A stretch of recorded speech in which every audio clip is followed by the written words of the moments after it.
ቅድም እንዳልኩት በአንድ ቀን መውረር ይችላል ኤርትራ ግን ኢትዮጵያ ምንድነው ተደርጋ የምትመስ አግሬሲቭ ካንትሪ ነው የምትባለው አቴንሽን ዳይቨርት እያደረገ ነው መንግስት አገር ውስጥ ያለው ቀውስ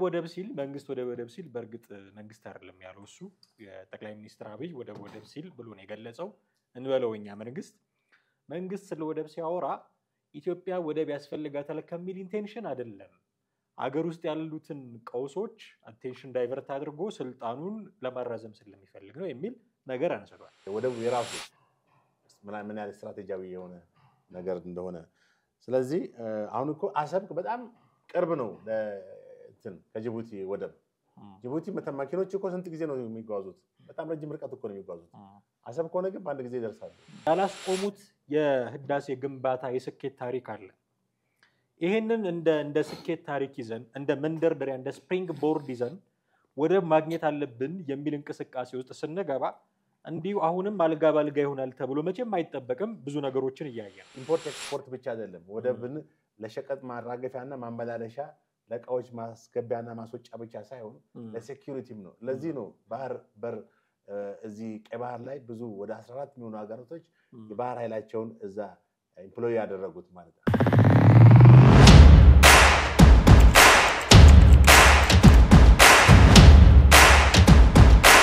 ሰላም ጤና ይስጥልን ውድ ቤተሰቦቻችን እንዴት አላችሁ ዘኢትዮጵያ ቻናላችንን እየተከታተላችሁ ነው ጥላሁን አክሊሉና ማህደገፋ ከእናንተ ጋር ቆይታ እናደርጋለን እስከ ፕሮግራማችን ፍጻሜ ድረስ አብራችሁን በመቆየት ተከታተሉን ዘንድ ያክብሮት ግብዣችን ነው ፕሮግራማችንን ስትከታተሉ የትኛውንም አይነት ሐሳብ አስተያየት በመስጠት ከኛ ጋር እንድትሆኑ በአክብሮት እንጋብዛችኋለን ባለፉት ቀናት የተከታታዮቻችን ቁጥር 90,000 ደርሷል አብራችሁን ስለምትሆኑ ስለምትከታተሉን ፕሮግራሞቻችንን እየተከታተላችሁ ሐሳብ ስለምትሰጡን እና 90,000 የቁጥር ድረስ ደግሞ እንድንደርስም ስለረዳችሁን እጅግ አድርገን እናመሰግናችኋለን ከዚህም በኋላ የሚኖሩ ፕሮግራሞቻችንን በዚሁ መልክ ከኛ ጋር በመሆን ተከታተሉን ዘንድ በአክብሮት ጋብዘናችኋል በቀጥታ ወደ ዛሬው ፕሮግራማችን ነው የምናልፈው አብራችሁን ቆዩ ጥሬ እንዴት ነህ አላህ ሰላም ነው ሰላም ነኝ አላህ የዛሬ ጉዳያችን ጀዋር መሐመድ ነው ጀዋር መሐመድ የትላንትና አንድ ዘለግ ያለ ጽሁፍ በፌስቡክ ገጹ ላይ አጋርቶ ነበር የኢትዮጵያን ወደብ ለማግኘት እያደረገች ያለውን እንቅስቃሴ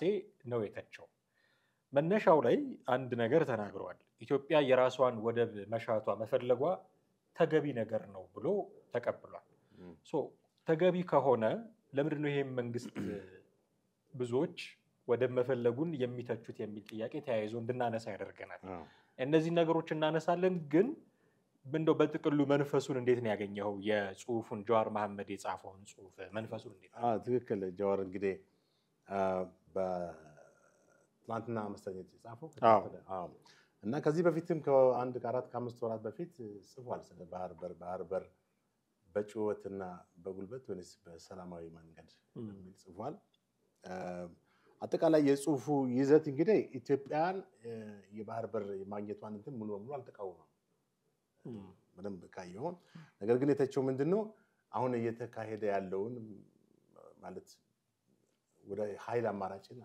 ወይንም ወታደራዊ ሁኔታን እንደ አማራጭ መጠቀምን ሁኔታ ነው በጣም የተቃወመው እና ኢትዮጵያ የባህር በር ከማግኘቷ ጋር እሱ ምንም ፕሮብሌም የለውም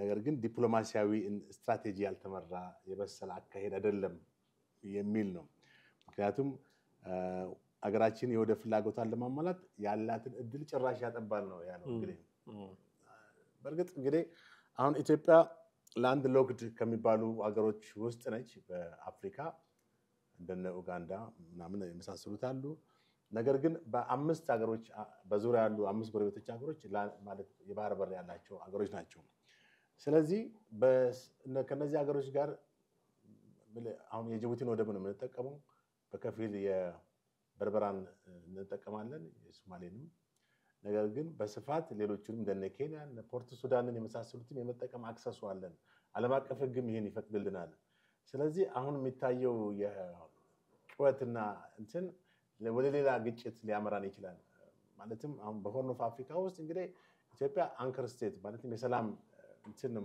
ተደርጋ የምትታየው ለዘመናት ነገር ግን በአሁኑ ወቅት አገራቶች በተለይ እነዚህ ትናንሽ አገራቶች እንደ ኤርትራ ጅቡቲም ሶማሊያም ሌሎችም በስጋት ኢትዮጵያን የማየት ሁኔታ ተፈጥሯል ነው የሚለው ጠቅላይ ሚኒስትር አብይ ከወራት ሳይሆን ከዓመት በፊት ከሶማሌላንድ ጋር ባካሄዱት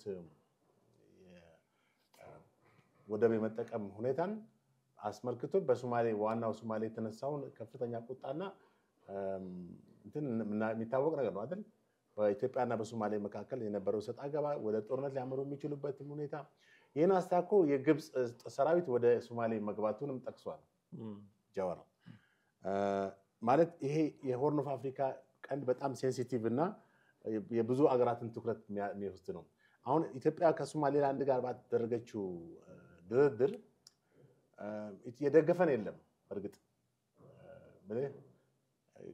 አሁን እንደዚህ አይነት ነገሮች ድርድር ላይ እንትን ስታደርግ ምናልባት ቲፎዞ ያስፈልጋል በአሁኑ የዓለም አቀፍ ተጨባጭ ኃይል አስተላለፍ ሁኔታ አገሮችን መያዝ አለብን። አሁን የጀዋር እንትን ተቃውሞ ምንድነው ሌሎች አገሮች በዚህ ናሽናል ኢንተረስታቸውን ለማስጠበቅ ሲሉ ይነሳሉ። ለምሳሌ አሜሪካና ቻይና ራሱ ሳይቀር በሶማሌላንድ ጋር በተደረገው ስምምነት ሶማሌ እንደሚያስቆጣ በመግለጽ ተቃውሞ ነበረ እና በሰከነና በዲፕሎማሲያዊ በስትራቴጂያዊ ሁኔታ አይደለም የሚለው ከዚህ አንፃር ነው። ሌላው ደግሞ የሚያነሳው ነጥብ አለ የአብይ ጠቅላይ ሚኒስትር አብይ ኢንተረስት የወደብ ጉዳይ ነው ኮምፕሊትሊ የወደብ ሁኔታ ፍላጎት ነው ብሎ አይጠቅሰውም። በኢትዮጵያ ውስጥ ማለትም የተነሳውን ግጭት በአገሪቷ ውስጥ ያለው ኢንተርናል ኮንፍሊክት እንደሚታወቀው በሰሜን ኢትዮጵያም በምዕራብም በተለያዩ ቦታዎች ግጭቶች አሉ። በአማራ ክልል ሰፊ የሆነ ግጭት አለ ላለፉት 2 ዓመታት። በኦሮሚያም ክልል ረጅም ጊዜ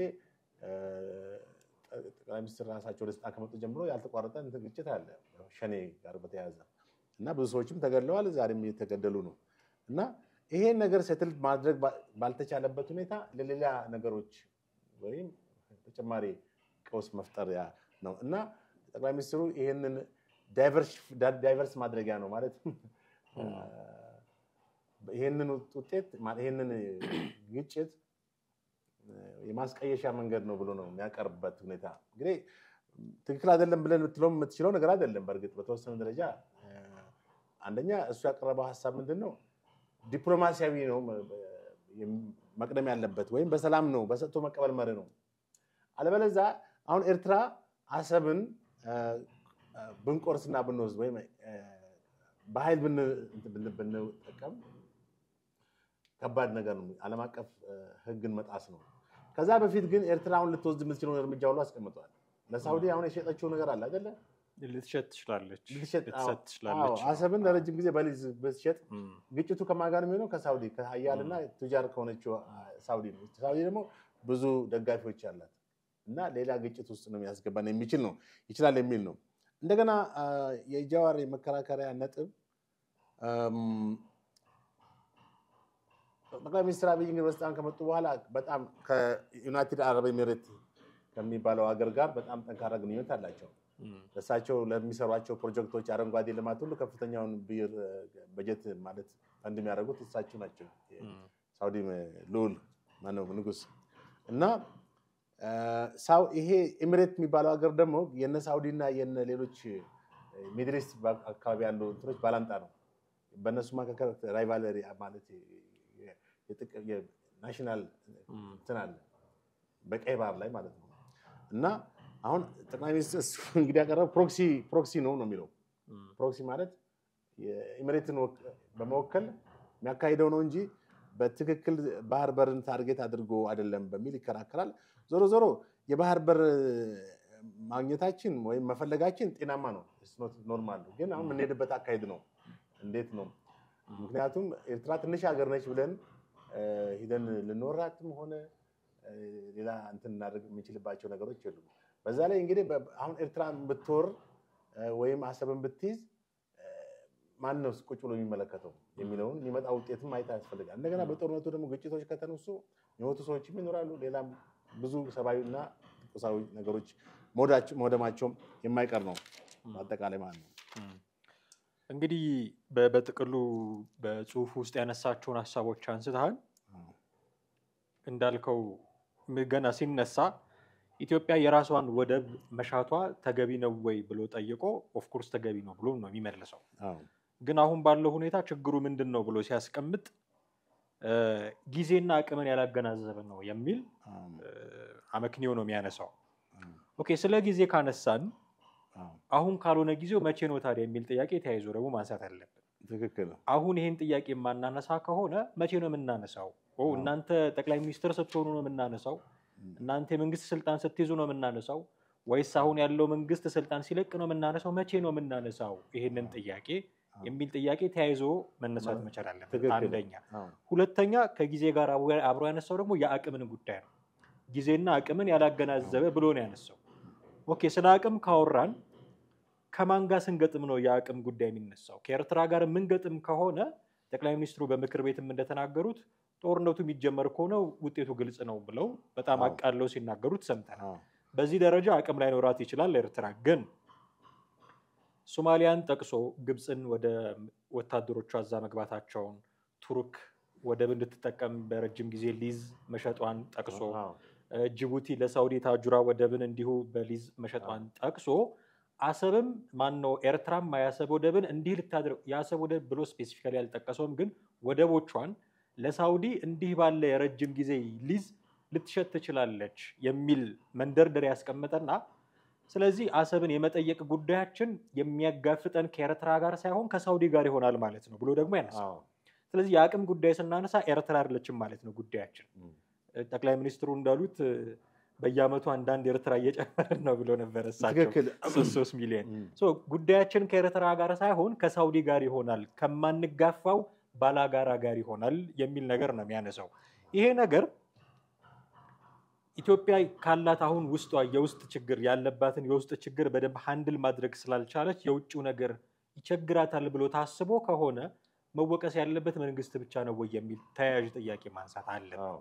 ምክንያቱም እኔ የኢትዮጵያ የባህር በር ያስፈልጋታል ወይ የሚለውን ጥያቄ አያስፈልጋትም ብሎ የሚመልስ አንድም ተቃዋሚ አይቻልም። ሁሉም ያስፈልጋታል ነው የሚለው። የሚያስፈልጋት ከሆነ ቅድም ጀዋር ያነሳቸው ሁለት ጥያቄዎች ናቸው በቀዳሚነት የሚመጡት ጊዜና አቅም። ጊዜ ዛሬ ካላነሳ ነው መቼ ልናነሳ ነው የሚለው ጥያቄ እንዳለ ሆኖ የአቅሙ ጉዳይ የሳውዲ ጉዳይ ብቻችን የምንችለው አይደለም የሚል ነገር ካነሳን መተባበር አለባቸው ማለት ጥያቄ የሚያነሱ ሰዎች ሁሉ ያ መንግስትንም ጥያቄ የሚያነሱ አሰብ አሁን መጠየቅ የለብንም የሚሉ ሰዎች በሙሉ ተሰባስበው ጠንካራ የሆነ ነገር መፍጠር አለብን። ካልሆነ ግን ዛሬ አይደለም አቅማችን አይፈቅድም እያልን የምንገፋው ከሆነ በሚቀጥሉትም ትውልዶች ደግሞ እንዲህ አይነቱ ጥያቄ ዛሬ አይደለም ጊዜው አቅማችን አይፈቅድም የሚሉ ጉዳዮች ተያይዘው መምጣታቸው አይቀርም የሚል ስጋት አለ። ትክክል። መቼ ነው ጊዜው ለሚለው ነገር እሱ ጽሁፉ ላይ ያስቀመጠው ነገር የለም።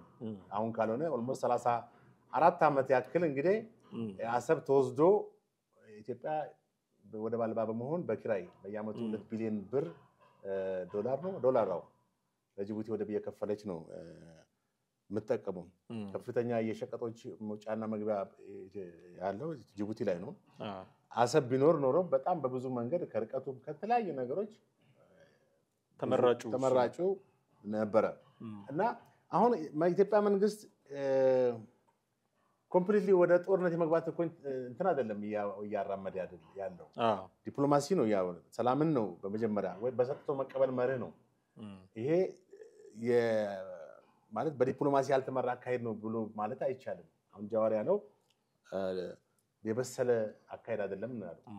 ግን የበሰለ አካሄድ አይደለም የሚባለው እኮ ቢያንስ ጦርነቱን ብንጀምር ኢትዮጵያ መንግስት ሂዶት አሰብን ለመያዝ ወረራ ቢያካሄድ ሌሎች እርምጃዎችን ቢያንትን ቢል ነው።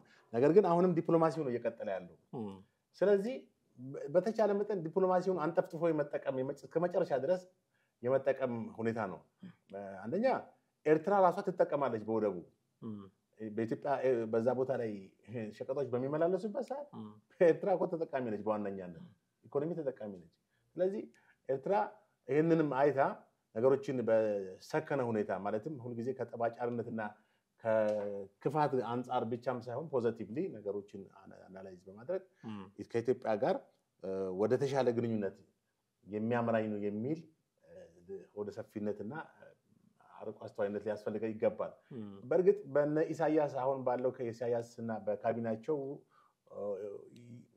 በጣም የጠበበ የብሔርተኝነት አስተሳሰብ ይሄ አሁን ያልኩት ነገር ሰርጻል ለማለት አስቸጋሪ ነው። ምክንያቱም እነሱ ኦልሬዲ አንደኛ አንቲ ኢትዮጵያን አስተሳሰብ ያላቸው ሰዎች ናቸው። ኢትዮጵያን ከመጥላታቸው የተነሳ ኢትዮጵያ ጸረ ኤርትራ ነች ብሎ የሚያስቡ ሰዎች ናቸው እና በዚህ ሁኔታ ላይ ያሉ ሰዎች ላይ በጣም አንፍሌክሲብል የሆኑ ግትሮች የሆኑ ሰዎች ስለሆኑ ከነሱ ጋር ምንም አይነት ዲፕሎማሲያዊ ሁኔታ ወይም ምንም አይነት የሰጥቶ መቀበል መርህን በቀላሉ በርግደ ከኤርትራ መሪዎችና ከካቢኔያቸው ካቢኔ ካላቸው ማለት ነው። ባለፈው ካቢኔ የለም ብሏል ጠቅላይ ሚኒስትሩ እና እንትን ማለት አስቸጋሪ ነው።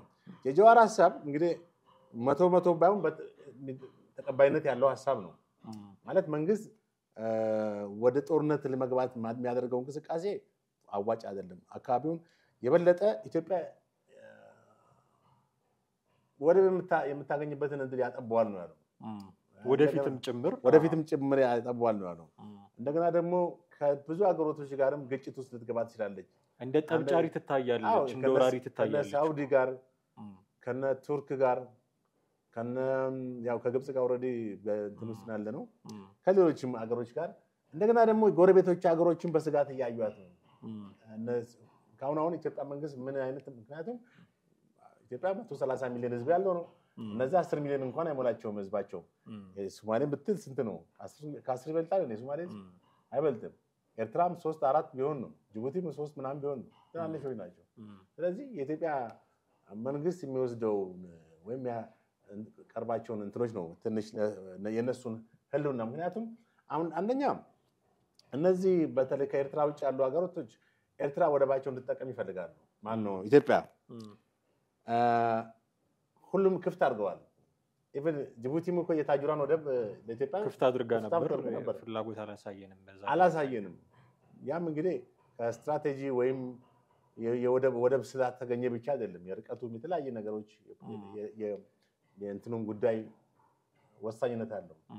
ወደቡ የራሱ ምን ያህል ስትራቴጂያዊ የሆነ ነገር እንደሆነ ስለዚህ አሁን እኮ አሰብ በጣም ቅርብ ነው ለእንትን ከጅቡቲ ወደብ። ጅቡቲ መኪኖች እኮ ስንት ጊዜ ነው የሚጓዙት? በጣም ረጅም ርቀት እኮ ነው የሚጓዙት። አሰብ ከሆነ ግን በአንድ ጊዜ ይደርሳሉ። ስለዚህ ይሄም ለትራንስፖርት ፋሲሊቲ በጣም ምቹ ነው። እንደገና ደግሞ እዛ ወደብ ላይ በሚሆነው እቃዎች በኮንቴነር የሚመጡ እቃዎች እንትናቸው ማለት ዱሬሽን ኦፍ ታይማቸው ራሱ በጣም ረጅም የሚሆንበት ጊዜ አለ። እንደገና ከዛ ከመርከብ ተራክፎ በጭነት መኪና ተጭኖ ሲመጣ ከ7-8 ቀን በላይ ይፈጃል አዲስ አበባ ሊገባ። አሰብ ግን ከሆነ በ2 ቀን ምናምን ሊደርስ ይችላል። ይሄም የትራንስፖርት ኮስቱንና ትራንስፖርት እንትኑን በጣም ይቀንሰዋል። ኮስቱ ላይ ዳይሬክት ኢንፍሉዌንስ ይኖረዋል። ኮስቱ ላይ ብዙ ነገሮች አሉ የወደ ፋሲሊቲዎች ላይ እና ሰፊ የሆነ እንትኖች ልዩነቶች አሉ። ባጭሩ አሁን የጀዋርን ሐሳብ ሰብሰብ ስናደርገው በሰላማዊ መንገድ መመራት አለበት። ጀዋር ስለ ሰላም ማውራቱ ራሱ ትልቅ ነገር ነው አይደል እንዴ? ማለት ያው የሚታወቅባቸው ነገሮች ስላሉ ማለት ነው። በሰላማዊ መንገድ በሰጥቶ መቀበል በሰከነ ዲፕሎማሲያዊ አካሄድ መካሄዱ አግባብ ነው ያለው። መንግስትም እኮ ጦርነትን አይደለም ቅድሚያ ሰጠው ወይም በኃይል የመያዝን ፍላጎት አይደለም ያሳያለው። ሰላማዊ አማራጭ ምንም አይነት የጦርነት ዳንኪራም ሆነ እንትን በመደለቅ ሁኔታ የለም። ነገር ግን ያንን ነገር ይገባኛል ብሎ ማለት ኖርማል ነው። አንደኛ ከታሪክም ከምንም አንፃር አሰብ የኢትዮጵያ ነው እንጂ የኤርትራ ሆኖ አያውቅም። እንግዲህ ባለፉት ሳምንታትም በዚህ ፕሮግራም ላይ ያቀረብነው ዝግጅት አለ አይደል? ያንን መዳጋገም ነው የሚሆነው እንጂ ብዙ ብለንበታል። እኛም ከ1943 ዓመተ ምህረት በፈረንጅ አቆጣጠር ደግሞ በ1950 ዓመተ ምህረት የተፈረመውን ኤርትራ ወደ ኢትዮጵያ የተቀላቀለችበትን እንደገና በምን አይነት ሁኔታ እንደሆነ በተባበሩት መንግስታት ሕግ አንቀጽ መሰረት እንዴት እንደተቀላቀሉ በፌዴሬሽን ያ ፕሮሰስ እንዴት እንደሆነ በ1950 ተቀላቅሎ እንደገና በ1962 ነው መሰለኝ በፌዴሬሽን ተቀላቅለው እንደገና ተዋሃዱ ወደ ኢትዮጵያ። ይሄም ራሱን የቻለ ታሪካዊ ዳራዎች አሉት። ቢገነጠሉ ኖሮ በእርግጥ ዶክተር ያዕቆብ ወልደማርያም ሀብተማርያም እንደሚሉት ኤርትራን አሰብን ሰጥቶ ነበር የሚገነጠሉት ነው የሚሉት።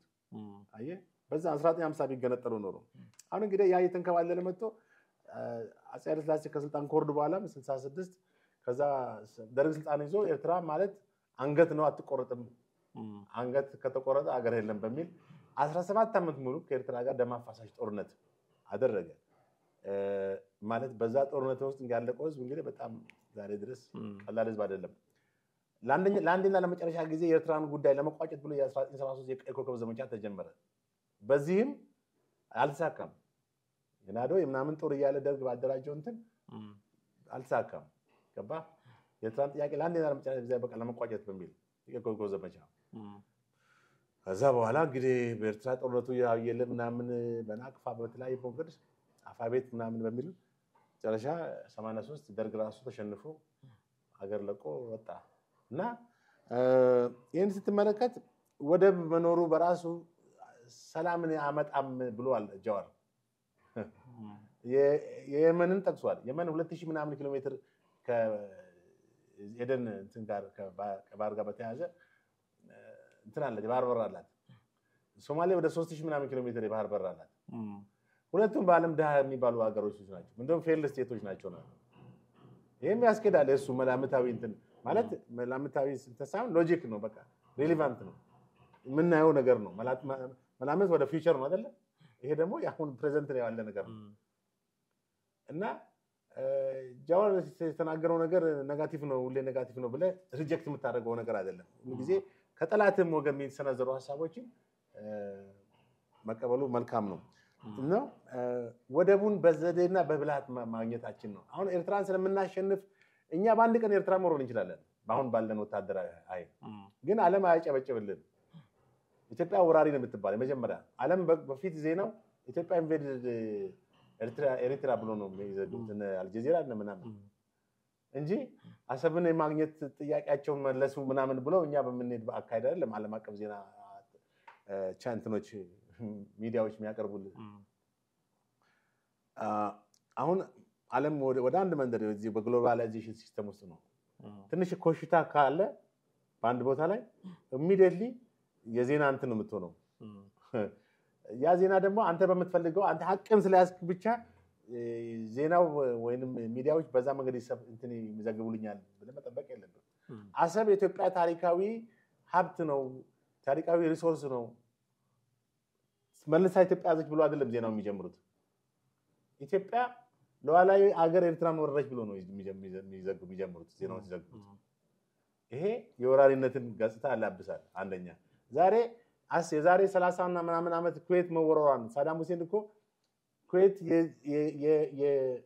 የኢራቅ ግማድ አካል ነች ኦፍ ኮርስ ነበረች እኮ በታሪክ አው ብዙ ሀገሮች ተሰነጣጥቀው ተለያይተው አይደል እንደ ዛሬ አሁን የሚኖሩት ያከኛው በስራንኩት አፍሪካ ብትል ኢሲያ ለምሳሌ አፍሪካ ኢትዮጵያ ቢባል ዘሆል አፍሪካ ኢትዮጵያ ቢባል እንደነበረ ነው በታሪክ እንግዲህ 1000 years በፊት እሱ ለታሪክ እንቶ ግን ሳዳም ሁሴን ኩዌትን ሲወሩ ምንድነው ያሉት ታሪካዊ የኩዌት የኢራቅ ግዛት የነበረች ኤርሌት ማለት ነበረች ኦፍ ኮርስ ግን ነፃው ነው ለዋላው ሀገር ሆናለች ያ አይሰራም አሁን ድረስ ሳዳም ሁሴንን ስታስበው ኩዌትን ነው የምታስበው ኩዌትን ምን ስላደረጉ ስለወረሩ አሁንም ኢትዮጵያ ይሄን ብታደርግ በታሪክ ወራለች ነው የሚለው ቃል ነው የሚመጣው ለሚቀጥለው ትውልድ ማለት ነው ለዚህ ነው ሁሉ ጊዜ ሰላማዊና ዲፕሎማሲያዊ መንገድ እና ጃዋርም የጠቀሰው ይሄን ነው አሁን ይሄንን ነገር ስታነሳጥልኝ ወደ ውስጥም ጠልቀም ስንገባ የምናነሳው ነገር ይኖራል ግን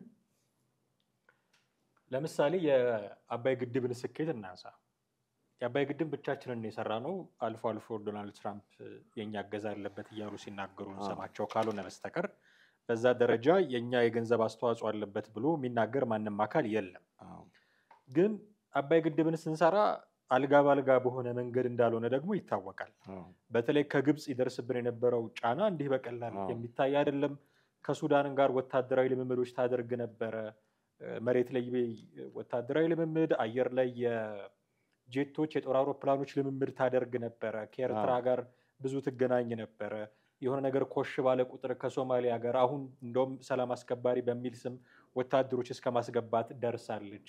ራሱ አሜሪካም ጫና ታደርግ ነበረ በሁለቱም የዶናልድ ትራምፕ የምርጫ ዘመናት። እንደውም በመጀመሪያው ግድቡ ልታፈነዳ ትችላለች ግብጽ ሲሉ ነበር። አሁን ደግሞ የታችኛውን ተፋሰስ የውሃ መጠን ይጎዳል እያሉ ሲናገሩ ነበረ ዶናልድ ትራምፕ ራሳቸው። ጫና ነበረባት ኢትዮጵያ። ያንን ተቋቁማ ገንብታ ለምርቃት ለማብቃት ትችላለች።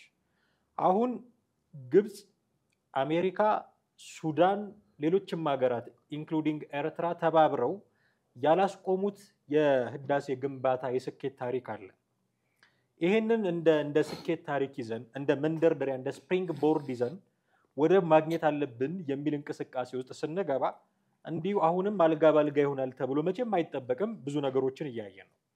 ስለዚህ የአረብ ሚዲያዎች ወይ የዌስተርኑ ሚዲያ ወራሪ እኔ ጦርነትን እየደገፍኩኝ አይደለም፣ ግን ቢሆን ሀፕን ቢያደርግ ገና ለገና ወራሪ ይላሉ ተብሎ አንደኛ። ሁለተኛ እነ ግብጽ አሁን እንደምታውቀው ትናንትና ለ5 ቀናት የስራ ጉብኝት ፕሬዚዳንት ኢሳያስ አፈወርቂ ካይሮ ገብተዋል። ፕሬዚዳንት አልሲሲ ሲቀበሏቸውና ሲነጋገሩ የተናገሩት የመጀመሪያው ነገር አልሲሲ ምንድን ነው? የኤርትራን ሉዓላዊነት እንደግፋለን፣ እናስከብራለን፣ እሱን ከኤርትራ ጎን እንቆማለን ነው ያሉት። ይሄ እንደው ዝም ብሎ ከመሬት ተነስቶ የተባለ እንዳልሆነ እናውቃለን። ስለዚህ እንዲህ አይነት ጫናዎች በፊትም ነበሩ።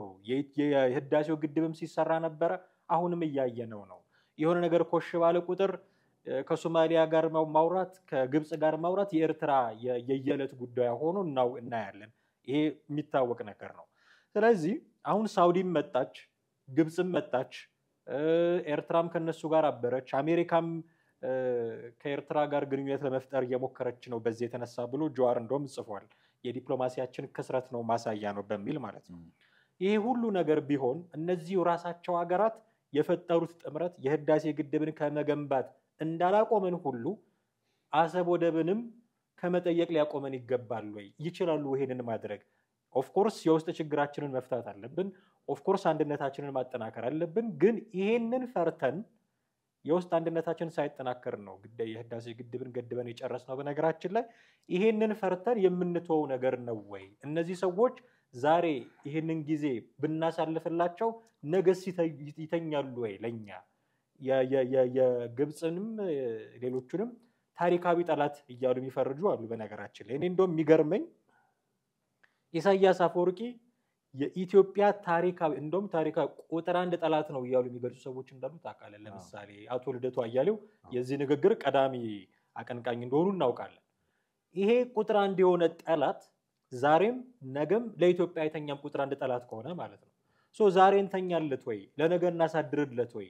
ሌላ ኦፕሽኖች እንዲያገኝ እናድርገው ወይ የሚል ተያያዥ ጥያቄ ብናነሳ ገና ለገና ሳውዲ ያንን ወደ ቪዛ ከእሷ ጋር ውጊያ እንገጥማለን የሚል ፍርሃት ውስጥ ገብተን መቀመጥ አለብን ወይ የሚል ጥያቄ ማንሳት ፈልጌ።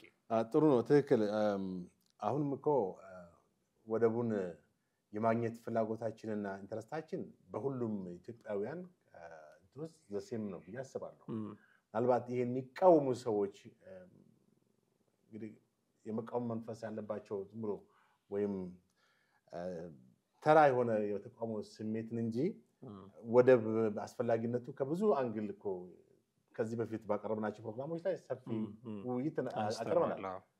ወደብ ለአንድ ሀገር ኢኮኖሚ የጀርባ አጥንት መሆኑን ያን ብቻም ሳይሆን የህልውና መሰረት እንደሆኑ በተለይ ደግሞ እንደ ቀይ ባህር ባለው ቦታ ላይ የሚያገናኝ ነገር ከሆነ ደግሞ ቀይ ባህር ማለት የዓለም 50% ባላነሰ የመርከብ ምልልስ የሚካሄድበት አቋራጭ እስያንም አፍሪካንም ኤሮፕንም የሚያገናኝ አቋራጭ የባህር መመላለሻ እንትን ነው እና ይሄን ሁሉ አንስተን ተናግረናል። የሚገርም የቀይ ባህር ሌላው ይቅርና እነዚህ ሶሻል ሚዲያዎች እነ ዩቲዩብ እነ ፌስቡክ እነ ኢንስታግራም ሁሉ እንትናቸው ኔትወርካቸው ሁሉ ክሮስ የሚያደርግበት በዛ ስር ነው እና ምን ያክል አንገብጋቢ እንትን እንደሆነ አስብ። እንግዲህ ባለፈው ምናልባት የዚህ የኮሙኒኬሽን ሲስተም እንኳን ዲስኮኔክት ቢያደርግ ኢትዮጵያ ቴሌኮም በአንድ ጊዜ ዱብ ነው የሚለው።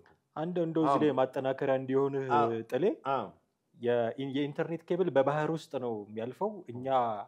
የኛን የኢንተርኔት ኬብል በራሳችን ወደብ አክሰስ ማድረግ የማንችልበት ምክንያት ስላለ በጅቡቲ በኩል ነው በአብዛኛውና በሱዳን በኩል ነው አክሰስ የምናደርገው። ካልተሳሳትኩኝ ስሙ ተዘነጋኝ አንድ ተንታኝ ነበረና የትኛውንም አይነት እንቅስቃሴዎቻችንን የሳይበር ሴኩሪቲው ሴፍ አይደለም በእኛ እጅ ስላልሆነ በጅቡቲ ወይ በሱዳን ሊበረበር የሚያስችልበት ሁኔታ ላይ ያለው ለዚህ እኮ ነው። የባህር በር መጠቀም እኮ ከሴኩሪቲ አንፃር ነው። ኖት ኦንሊ ኢምፖርት ኤክስፖርት ብቻ አይደለም። ወደብን ለሸቀጥ ማራገፊያና ማመላለሻ ለእቃዎች ማስገቢያና ማስወጫ ብቻ ሳይሆን ለሴኩሪቲም ነው። ለዚህ ነው ባህር በር እዚህ ቀይ ባህር ላይ ብዙ ወደ 14 የሚሆኑ ሀገራቶች የባህር ኃይላቸውን እዛ ኢምፕሎይ ያደረጉት ማለት ነው። አሜሪካን፣ ካናዳ፣ እንግሊዝ፣ ፈረንሳይ፣ ጀርመንም አለ። አዎ ቱርክ ብዙ ናቸው። አረብ ኤምሬት እና እነዚህ ሀገራቶች ሁሉ የባህር በር እዛ አካባቢ ያለውን እንትን ስለሚያውቁት ነው። የሴኩሪቲ ጉዳይ ስለሚያውቁት ነው። እና አሁን እንግዲህ ወደዚህ አንተ ወዳነሳው ነጥብ ስንመጣ ከመቼ ፈርተን እንግዲህ እስካለን ነው የምንፈራው ማለት መፍራት እኮ አይደለም። ይሄ አንዳንዴ መፍራትም ጤናማ ፍርሃት አለ።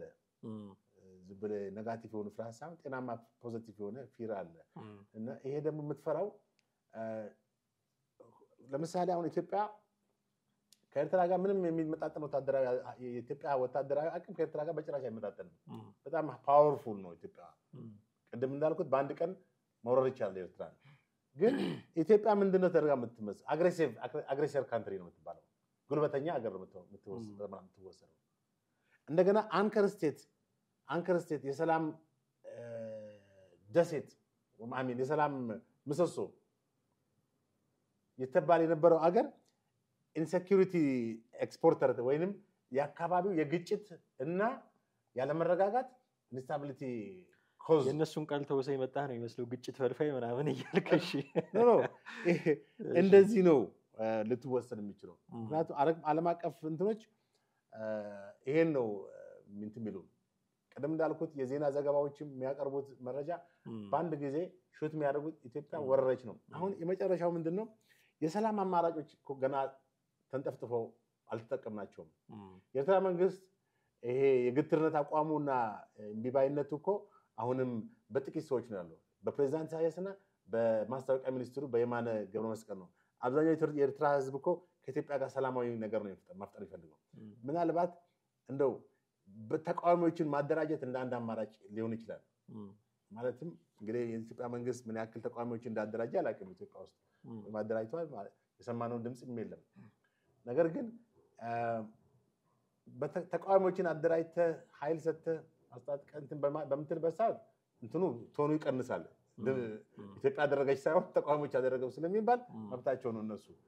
ግን አሁን ኢትዮጵያ የምትወር ከሆነ ነው ወይንም በጉልበት ልትጠቀም የምትችል ከሆነ ነው ነገሩ ከባድ የሚሆነው። ምክንያቱም አሁን ብትወር እንኳን የኤርትራ ኃይሎች ትንኮሳዎች ይኖራሉ፣ ጉሪላ ፋይቲንግ ይጀምራሉ፣ ብዙ ነገር አለ። እንግዲህ ሻዕቢያ 30 ዓመት ተዋግቶ ነው ደርግንም የጣለው አይደል እንዴ? ስለዚህ አሁን እንዴት ይተኛል ስታስበው? አሁንም የለመደው ጫካ ነው ሳይለ በረሃ ወላ ምን በረሃ እያለ እዛ ጋር የለመደውን ጫካ ስለሆነ ናቅፋም አለለት አልጠፋም። መግባት ይችላል፣ እንደገና መደራጀት ይችላል። አሰብንም ያውቃል፣ ሎኬሽኑን ጂኦግራፊውን በደንብ ያውቃል፣ እንዴት መዋጋት እንዳለበት። በኖርማል ኮንቬንሽናል ውጊያ ባይችልም የሽምቅ ውጊያን በደንብ ስለሚያውቀው ያንን ሊያካሄድ ይችላል። ያ ደግሞ እንደገና ከጦርነት ወደ ጦርነት እዚህም መሀል ያለ አገር ያለውን ጦርነት ገና ሳንፈታ ሌላ ጦርነት ውስጥ እንገባለን ማለት ነው። በአጠቃላይ የሰላም አማራጮችን አንጠፍጥፎ መጠቀም ጥሩ ነው። ከዛሬ ነገ የተሻለ ቀን ይሆናል ማለት ከነገ ደግሞ ከነገ ወዲያ ደግሞ ከነገና ከዛሬ በጣም የተሻለ ቀን ይሆናል። አሁንም የኤርትራ መንግስት ልቡ የማይሰበር ድንጋይ ነው ብለህ የምትደመደመው የፈርዖን ድንጋይ የፈርዖን አይነት ልብ ነው ያለው። አክቹዋሊ ስታስበው እንትን ኢሳያስ ግን ቢሆንም በሁለት ሰዎች እጅ ነው ስልጣን ያለው ኤርትራ ውስጥ በየማነ ገብረመስቀልና በኢሳያስ አፈወርቅ። እነሱ ብቻ ናቸው የሚናገሩት እንደምታውቀው፣ ሌላ መንግስት የለም። በቃ ሻዕቢያ የኤርትራ መንግስት ማለት ሁለት ሰዎች ናቸው። የማነ ገብረመስቀል አለ፣ ኢሳያስ አለ። ሌላ ሲያማው ነገር አለ? በፍጹም ወታደሩ አለ፣ በርግጣው ሰራዊቱ አለ። እነሱ ናቸው የሚያዘው። የማነ ገብረመስቀል አለ። ኢትዮጵያ ጠባጫሪ ነች ይላል፣ ምንድን ነች ይላል። የተባበሩት መንግስታት ባለፈው የተባበሩት መንግስታት ላይ ንግግር ያቀረበው አምባሳደር የሆነ ሰውዬ የኤርትራ አምባሳደር ተቃወሙት እኮ። በርግጥ ሰውዬው ዝባዝንኪ ነገር ነው መሰለኝ ያቀረበው። ትክክል ምንም ያለ ምን ሴኩሪቲ ምናምን ነው ያቀረበው። ሆርን ኦፍ አፍሪካ ያለውን ኮንፍሊክት ደፍሮም አልተናገረም ወይንም በዛ ጉዳይ ላይ ዋናውን አጀንዳ ትቶት ነው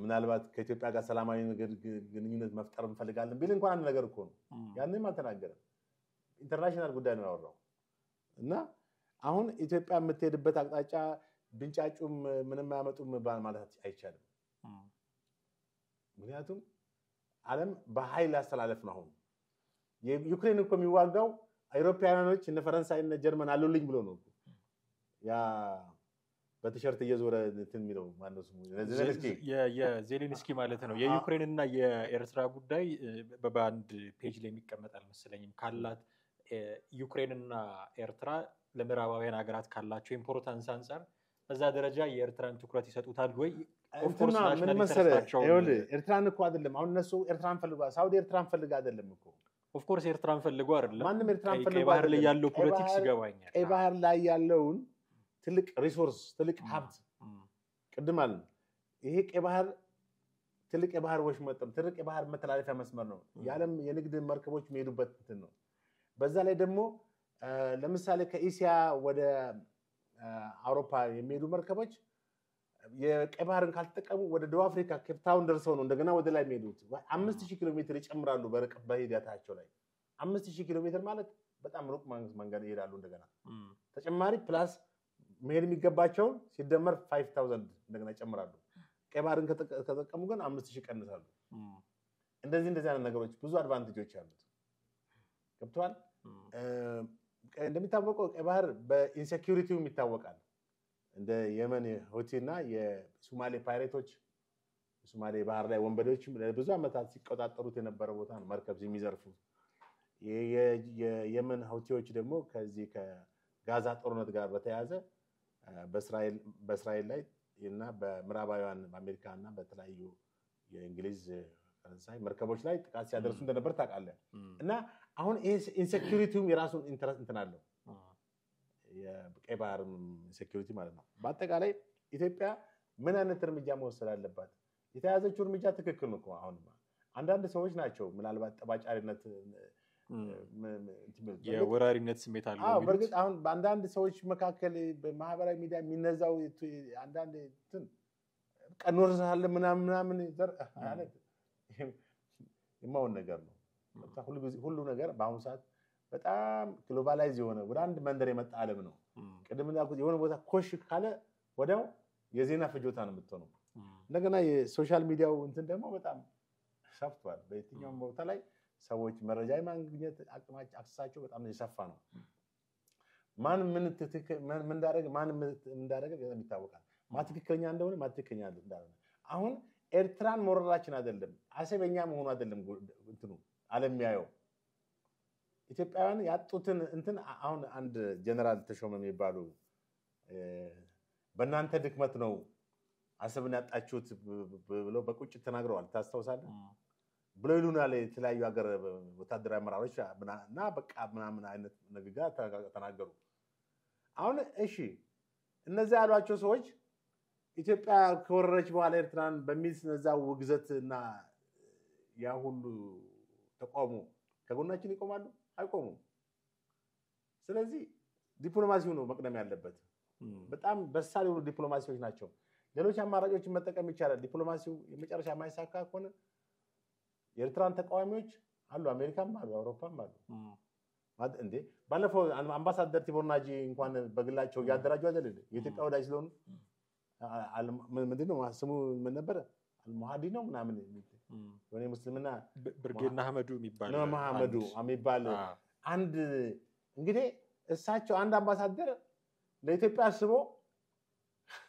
ኢሳያስን መንግስት ለመገልበጥ እዛ አሜሪካን ያደራጀ ነው ተቋም ታዲያ ኢትዮጵያ መንግስት ለምን ዝም ይላል ምን የህልውና ጉዳይ ነው ካለ ሐሰብን የህዝብ ማለት የህልውና ጉዳይ ነው በርግጥ ነው የመንግስት ብቻ ችግርም ፍላጎት አይደለም የኛ እንዳንዳችን ሐሰብን የምናገኝ በመላ ሀገራችን የሚኖረው የኢኮኖሚ ጠቀሜታ እጅግ ጎላ ነው እና ከዚህ አንፃር መንግስት እንግዲህ ፓወርም ስላለው አይልቅም ስላለው የኤርትራን ተቋሞች ካሉበት ፈልፍሎ አረብም ሀገር ካሉ እዚህ ሰብስቦ ማደራጀት ይችላል ይሄ ከሆነ የሚመጣብን ተቋሞ በጣም ቶኑ ኃይሉን ይቀንሳል ተቋም ማደራጀት ችግር በአቋራጭ እንወራለን እያልክ ነው። አንድ ነገር ብቻ አንስተን እናብቃትል። ጀዋር ካነሳቸው ነገሮች መካከል ቅድም ጠቀስ ለማድረግ ሞክረሃል። አቴንሽን ዳይቨርት እያደረገ ነው መንግስት። አገር ውስጥ ያለው ቀውስ ወደብ ሲል መንግስት ወደብ ሲል በእርግጥ መንግስት አይደለም ያለው እሱ የጠቅላይ ሚኒስትር አብይ ወደብ ሲል ብሎ ነው የገለጸው። እንበለው እኛ መንግስት ስለ ወደብ ሲያወራ ኢትዮጵያ ወደብ ያስፈልጋታል ከሚል ኢንቴንሽን አይደለም። አገር ውስጥ ያሉትን ቀውሶች አቴንሽን ዳይቨርት አድርጎ ስልጣኑን ለማራዘም ስለሚፈልግ ነው የሚል ነገር አንስቷል። እንዴት እንደምትመለከተው ይህንን ትነግረኛለህ። ነገር ግን ወደብ ማለት የጀመርነው ዛሬ አይደለም ብለው ጠቅላይ ሚኒስትሩ ባለፈው ፓርላማ ላይ ሲናገሩ ነበር እና በእርግጥም ወደ በኋላ መለስ ብለህ ስታየው ያኔ እንኳን ሌላ ሰው ቀርቶ ራሱ ጀዋር መሐመድም ከጠቅላይ ሚኒስትር አብይ ጎን ተሰልፎ በነበረበት ጊዜ አብዛኛው ሁሉም ላለማለት አብዛኛው የኢትዮጵያ ሕዝብ ከመንግስት ጎን ተሰልፎ በቆመበት ጊዜ ትልልቅ የድጋፍ ሰልፎች በሚደረጉበት ጊዜ እዚህም እዚያም ይተኮሱ የነበሩ ጥይቶች ድምፅ የማይሰማበት ጦርነት የሌለበት የለውጥ ማግስት ሞቅታ ላይ በነበርንበት ጊዜ ጠቅላይ ሚኒስትሩ አሰብ ይሉ ነበር። ምኑን ነው ያኔ አቴንሽን ዳይቨርት ያደርጉ የነበሩት? ሰውየው አቴንሽን ዳይቨርት ማድረግ ፈልገው ነው ይሄንን የሚሉት ካልን ያኔ የትኛውን አቴንሽን ነው ዳይቨርት የሚያደርጉት? ኦልሞስት ኦል ሊባል በሚችል ደረጃ የኢትዮጵያ ህዝብ ተቀብሏቸው ነበር። አሁንም ሁሉም ላለማለት ስለምጠነቀቅ ነው እንጂ በዛ ደረጃ ልንገልጸው በምንችል ሁኔታ። አሁን ግን ይህንን ጥያቄ ሲያነሱ የለም አቴንሽን ዳይቨርት ሊያደርጉ ስለፈለጉ ነው የሚለው ነገር በዚህ ደረጃ ውሃ የሚያነሳ ነው ወይ ብዬ። ትክክል። ቅድም የጀዋርን ጽሁፍ ስንመለከተው ሰምሃው በተወሰነ ደረጃ ትክክል ነው። ሙሉ በሙሉ ትክክል ነው ብለን አንቀበለው። ያስተላለፋቸው መልእክቶች ትክክለኛ የሆኑ ነጥቦች አሉባቸው። ዝም ብሎ ደግሞ ተራ የሆኑ ተቃውሞችን አለባቸው። አሁን በሰላምና በበሰለ ዲፕሎማሲያዊ ስትራቴጂ ያልተመራ አካሄድ ነው በማለት ይሄ በጉልበት እና በጩኸት የሚካሄድ መሆን እንደሌለበት መናገሩ ትክክል ነው። ነገር ግን አቴንሽን ዳይቨርት ለማድረግ ነው ያለው አሁን በጭራሽ አይመስለኝም። ጠቅላይ ሚኒስትሩ አቴንሽን ዳይቨርት ለማድረግ በሚል አሰብ ላይ እንደዚህ ይሄ ምንም ውሃም እንትን ያነሳን አይደለም። ምክንያቱም ከጦርነት ወደ ጦርነት በማድረግ የምታተርፈውን ነገር የለም። ኢኮኖሚ ጦርነት ቢነሳ እኮ በጣም ብዙ ኢኮኖሚ እንትኖች ፌል ያደርጋል አይደል? ብዙ ሰዎች ያልቃሉ። በኢኮኖሚያችንም በዛ ምክንያት የሚጎዳበት ሁኔታ ነው የሚፈጠረው። ስለዚህ ወደ ጉዳት ለመውሰድ እንደገና ሌላ ግጭት ይፈጥራሉ ብለህ ማለት ትክክለኛ ወይም ምክንያታዊ አይደለም እና አቴንሽን ዳይቨርት አይመስለኝም። አቴንሽን ዳይቨርቲንግ አለ በመሰረቱ ፖለቲከኞች መሪዎች የሚያደርጉት የህዝብን ትኩረት ለማድረግ ኢቭን መለስ ዜናዊ 2002 ህዳሴውን ግድብ ፋውንዴሽን ሲል አቴንሽን ዳይቨርት ለማድረግ ነው የሚል ክስ ነበር። በጣም ስህተት መሆኑን ያረጋገጥኩት አንድ ኢንጂነር ቀረበ እኮ ከአረብ ስፕሪንግ በፊት ነው ጥናቶች ሲካሄድ ነበር ራሱ የነበረው። አየህ አንዳንዴ የምንሰማቸውን ዜናዎች ዝም ብለን ካላብላላንና ካላጣራን በጥሬው በግርድፉ መናገር ስህተት ነው እና አቴንሽን ዳይቨርት ማድረግ በሚል የተወሰደ እርምጃ አይደለም ማለት ጠቅላይ ሚኒስትሩ ይሄን ያሉት አሰብን ያስፈልገናል በኃይል መውረር አይደለም እኮ አሁን እሳቸው እንትን እያሉ በተደጋጋሚ የሚናገሩት እንደዛ ነው። ስለ ሰላም ነው በሰላም በሰጥቶ መቀበል ነው። አዎ በሰጥቶ መቀበል መርህ ነው እንጂ ጦርነትን እንደ አማራጭ እንጠቀማለን ብለውም ተናግረው እንደማያውቁ ነው ማለት ነው። ስለዚህ ያው ጀዋር እንግዲህ ጥሩ ይጽፋል። አሁን ጽሁፎቹ በጣም ጥሩዎች ናቸው። ግን ፐርሰናሊ አብይ ላይ ደግሞ ፎከስ አድርጎ እሱን የመቃወም እሳቸውን የመቃወም ታርጌት አለው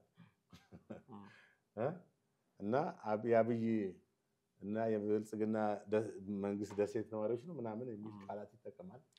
የብዙ ተቃዋሚዎቻችን የፖለቲካ ሀኋቸው መሪን ቁንጮን መቃወም ብቻ የሆነ ተቸግረናል። እውነቱን ለመናገር ስርዓቱን መቃወም ሲፈልጉ ፖሊሲውን አይደለም የሚተቹት ወይ የሆነ ነገሩን አይደለም የሚተቹት፣ መሪው ነው ሁሉንም ነገር የሚያደርገው። ስለዚህ እሱን አሁን ዶክተር አብይ ከዚህ ፖዚሽን ዞር ብለው ሌላ ሰው ቢተካ ኢሚዲየትሊ በማግስቱ ያንን ሰውዬ እንደገና መተቸት ይጀምራሉ። እንትን ነው ከአንድ ሰው ላይ ነገር የለንም በቃ ፖሊሲ የለንም ማለት ይሄ የሀሳብ እንትናችንን ነው ወይም ይቅርታ ስለ ቃላታችን የሀሳብ ድኩማነታችንን ነው የሚያሳይ ማለት መተቸት ያለበት ሀሳብ ነው ፖሊሲ ነው መተቸት ያለበት የሰውየው ፐርሰናሊ ሊተች አይችልም አጠቃላይ ይሄን ሀሳብ በሚመነጭበት ሰዓት ያንን ሀሳብ በምክንያት ወይም ሪሌቫንት በሆነ ነገር ማስረጃ አቅርበ መተቸት ምንም ችግር የለም ከዛ ይልቅ ግን እንደዚህ ሊያደርግ ነው አሁን እነዚህ አንዳንድ የውጪ በኢትዮጵያውያን የሚመሩ የውጪ የሶሻል ሚዲያዎች አሉ ታውቃቸዋል ፐርሰናሊ አብይ ላይ አታክ ማድረግ ሁኔታ አለ ብዙ ጊዜ ምንም ያፈሩት ነገር የለም ብቻ በተወሰነ ቲፎዞች አግኝተዋል የራሳቸው ምናምን የሚያጨበጭቡላቸው በሶሻል ሚዲያም በርቱ ምናምን ይሏቸው ሊኖራቸው ይችላል ግን ከተሳዳቢነትና ከተራተችነት ውጪ በቃ ሰፊ የሆነ ሐሳብ ከነሱ አይጠበቅም የፖሊሲ አማራጭም ከነሱ አይጠበቅም በቃ የተሻለ አስተሳሰብ አላቸው እነዚህ ሰዎች ብለን የምንጠብቃቸው አይደለም የሆኑ ነገሮች ይተቋቁማሉ የሆኑ ነገሮች እንደዚህ በቃ ቀዳዳ ይፈልጉ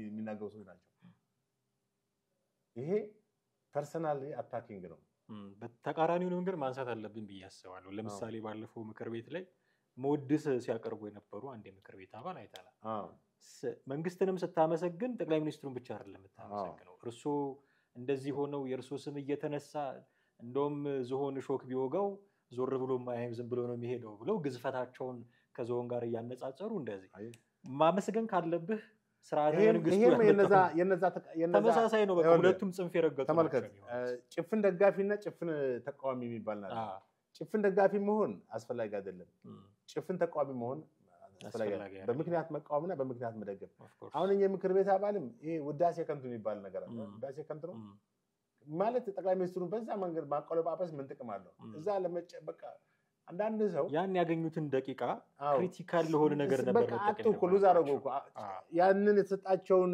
የመናገር ኦፖርቹኒቲ አጥቶ እኮ ማለት የህዝብ ድምጽ እንዲሆኑ ነበር እዛ የተቀመጡት ስለዛ ነው የወከላቸውን ድምጽ ህዝብ ድምጽ ከማቅረብ ከመጡበት ክልልም ይሁን ዞን ያለውን መሰረታዊ የህዝብ ችግር አንስሰው በእኛ አካባቢ ይሄ ያለ አትሊስት መንገድ አልተሰራም ውሃ አልገባም ተራ ነገር መንግስትን እንኳን ምን ሊጠይቁ የሚችሉትን ነገር ሁሉ ጠቅላይ ሚኒስትሩን በማንቆለጳጰስ ነው ጊዜያቸውን የጨረሱት እነዛም ሲቃወሙ ጠቅላይ ሚኒስትሩን በመስደብ ነው ይሄ ወደ ማዕከላዊ መስመር መምጣት መቻል አለበት ለማለት ነው የጀዋር መሐመድን የትላንትና ጽሁፍ አስመልክተን በርካታ ነገሮችን አነሳን ሰፊ ቆይታ ነበረን እጅግ አድርጌ አመሰግናለሁ ጥሌ ወደ ቤተሰቦቻችን እናንተም ከኛ ጋር ነበራችሁ ቆይታ እጅግ አድርገን እናመሰግናችኋለን የትኛውም አይነት ሐሳብና አስተያየት ሲኖራችሁ ደግሞ ከታች ባለው የሐሳብ መስጫ ሳጥን በኩል አሊያም በስልክ ቁጥራችንን በመደወል ታደርሱን ትችላላችሁ ጥላሁን አክሊሉና ማህደገፋ ነበርን ጤና ይስጥልን